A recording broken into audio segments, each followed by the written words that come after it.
How Khmer engineers outbuilt their own civilization. What if a largest city on Earth wasn't London or Rome or Chang'an, but a place in the Cambodian jungle, built on water, that fed 1 million people for 5 centuries, before it quietly drowned itself? The Khmer Empire ran from the 9th to the 15th century. At its peak, Angkor was its capital, a city of roughly 1 million people, making it the largest pre-industrial urban center in human history. Nothing else came close. Medieval London held roughly 80,000 people. Rome, at its imperial height, reached perhaps 1 million. But that was Rome, with the entire Mediterranean feeding it. Angkor matched that scale in the middle of tropical Southeast Asia, on monsoon rainfall alone. The secret was water. The Khmer built a system of massive reservoirs called barays. The West Baray alone is 8 kilometers long and 2 kilometers wide. These weren't decorative lakes. They were the city's circulatory system. Historians call this kind of state a hydraulic empire, a civilization whose political power is inseparable from its control of water. The Khmer king didn't just rule people, he ruled the flow of water that made rice possible. And rice was everything. Southeast Asia's monsoon delivers most of its rainfall in just 5 months. The barays captured that flood, then released it slowly through the dry season. No other pre-industrial society in the region built anything that matched it. The carvings on Angkor's temple walls tell the story directly. Scenes of rice harvests, fish traps, and granaries appear alongside gods and kings. The Khmer themselves understood that abundance and power were the same thing. By the 12th century, Angkor Thom, the great city, covered an area larger than any contemporary European capital. Temples, palaces, markets, and residential neighborhoods stretched across a grid engineered down to the last drainage ditch. In 1296, a Chinese diplomat named Zhou Daguan visited Angkor and wrote the only detailed eyewitness account we have. He described gold towers, floating markets, and royal processions. But he also noted the king's military escort was smaller than protocol demanded, and the royal treasury displays were visibly diminished compared to earlier diplomatic accounts. The court was projecting power it no longer fully possessed. Zhou Daguan visited in 1296, and by that point the empire was already fracturing. Internal divisions had weakened the throne. Regional governors were asserting independence. Political influence was contracting, even as the temples kept rising. Here is the story most textbooks still tell. In 1431, the Thai kingdom of Ayutthaya sacked Angkor. The king fled. The capital was abandoned. Civilization ended.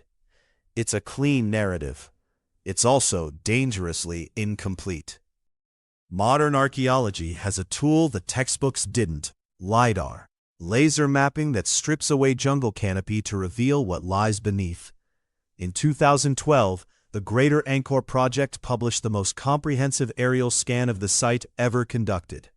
When researchers processed the data, they found a canal network far more extensive and far more damaged than any ground survey had revealed.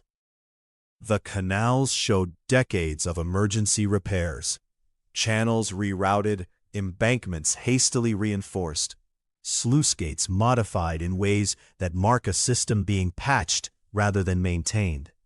The infrastructure was failing long before any army arrived. Sediment cores, drilled from the barays, hold the full record. Distinct layers of wind-blown dust and eroded silt mark periods of severe drought, and those droughts arrived with increasing frequency from roughly 1300 CE onward. Around 1300 CE, Global climate shifted. Historians call it the Little Ice Age. In Southeast Asia, it didn't mean cold. It meant disrupted monsoons, years of drought punctuated by catastrophic floods, the worst possible conditions for a hydraulic empire. Here is the specific mechanism. The barrages and canals were built from compacted earth. A prolonged drought dried and cracked the embankments. Then, when the rains finally came, hard, the weakened walls failed. Sediment poured in. Channels silted. The system choked. The East Barre, once a reservoir approximately 7.5 square kilometers in area, roughly twice the size of Central Park, was already dry and silted by the 14th century. Not drained by enemies, not deliberately abandoned, it stopped working, and no one could fix it fast enough. Systems fail in cascades. Less water meant less rice. Less rice meant less tax revenue. Less revenue meant fewer workers to maintain the canals. Fewer workers meant faster degradation. The empire was caught in a feedback loop. It had no institutional tools to escape. Return to Zhou Daguan's 1296 account. He visited 135 years before the Thai sack, and he already recorded the empire's diminished reach. The decline wasn't a sudden fall. It was a slow bleed underway for generations before Ayutthaya's armies ever mobilized. The political dimension compounded everything. Internal divisions had fractured the court by the 13th century. A weakened throne couldn't marshal the coordinated labor that hydraulic maintenance demanded. The engineering system required political unity to function. It lost that unity first. So what did the Thai sack of 1431 actually do? It ended the political fiction that Angkor was still a functioning imperial capital. But the infrastructure that had sustained 1 million people was already gone. Ayutthaya didn't kill Angkor. It buried what was already dying. Here is the detail most collapse narratives quietly omit. Angkor Wat was never truly abandoned. After the Khmer court departed, the temple transitioned from a Hindu site to a Buddhist one. Monks maintained it. Communities lived around it. Continuity persisted through the rupture. Angkor is not unique in this pattern. Hydraulic empires are structurally vulnerable. The same infrastructure that creates abundance creates dependency. When the system degrades, there's no fallback. The classic Maya city of Tikal is the clearest parallel. Its network of reservoirs and catchment canals, which sustained perhaps 60,000 people at its peak, had silted beyond recovery by around 900 CE, decades before the city's final political collapse. The reservoir failure came first. The political abandonment followed. Researchers have now modeled exactly how this unfolded. A 2016 study by Buckley and colleagues, published in the Proceedings of the National Academy of Sciences, used paleoclimate data from tree rings and sediment cores to reconstruct the drought and flood sequences that struck Angkor between 1330 and 1370 CE. Their models show the hydraulic network becoming critically unstable during those decades, well before any political collapse registered in the historical record. The deepest irony is structural. The system's scale was its greatest achievement and its fatal vulnerability. A small barrage can be repaired by a village. A network spanning 1,000 square kilometers requires a functioning state. When the state weakened, the scale became a liability. Could the Khmer have saved it? Possibly, if the court had prioritized canal maintenance over temple construction in the 13th century. The evidence is specific. Under Jayavarman VII, Ta Prohm was completed in 1186, and Preah Khan in 1191, two of the largest temple complexes ever built at Angkor. After 1200, no major hydraulic works were commissioned. Royal resources poured into stone monuments, while the earthen infrastructure that fed the city quietly eroded. This is not ancient history in the way we like to think. Jakarta, New Orleans, and Bangkok are all cities whose survival depends on hydraulic infrastructure that requires continuous, coordinated political will to maintain. The Khmer failure is a template, not a curiosity.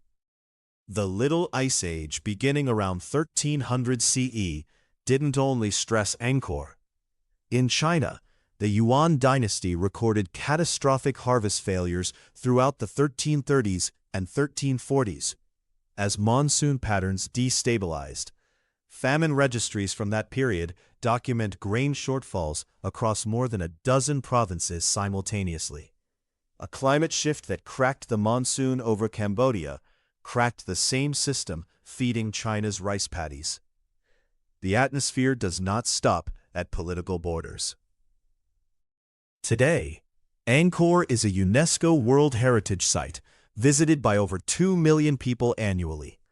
Monks still pray at Angkor Wat, and the archaeology keeps producing surprises. As recently as 2023, teams mapping the Northern Canal network located previously unrecorded channels that appear on no existing map of the site. 6 centuries of jungle concealment, and the full picture is still being assembled. The revised picture looks like this. Climate stress from 1300. Hydraulic failure accelerating through the 1300s. Political fragmentation deepening through the early 1400s. Population dispersal already underway. And then, in 1431, the Thai sack as the final punctuation mark on a sentence already written. Here is a detail that doesn't make it into most accounts. The last known royal inscription at Angkor, referencing canal maintenance, is dated to 1327 CE. After that, the stone record goes silent on hydraulic works, not because the canal stopped needing repair, but because the state had stopped pretending it could provide it. The emergency repairs the LiDAR revealed were anonymous, undated, unacknowledged, a civilization patching its own arteries in the dark. Angkor didn't fall because its enemies were stronger. It fell because its system grew too large and too complex to survive the moment political will faltered and the climate shifted. Jakarta is currently sinking at up to 25 centimeters per year in some districts, faster than any remediation plan has been funded to address. The Khmer engineers built something that fed 1 million people for 5 centuries. The question their story leaves us with is whether we're making the same calculation they made after 1200, choosing monuments over maintenance until the system decides for us. Thanks for watching. If you enjoyed this video, subscribe for more.